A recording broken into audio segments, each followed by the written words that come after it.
নমস্কার।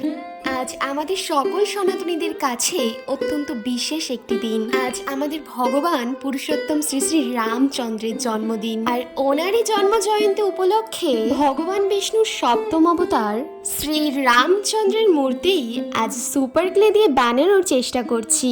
এমনিতে সুপার ক্লের কাজ আমার খুব একটা ভালো জানা নেই, তবে এর কিছু অ্যাডভান্টেজ থাকার জন্যই আজকে কাজটা সুপার ক্লে দিয়েই করছি। এতে রং করার কোনো প্রয়োজন হয় না, আর খুব তাড়াতাড়ি কাজ করার সাথে সাথেই এটি শুকিয়ে যায়। এদিকে আমার রামচন্দ্রের স্ট্রাকচার তৈরি কমপ্লিট হয়ে গেলে কিন্তু মাথাটাও বডির সাথে অ্যাটাচ করে নিচ্ছি।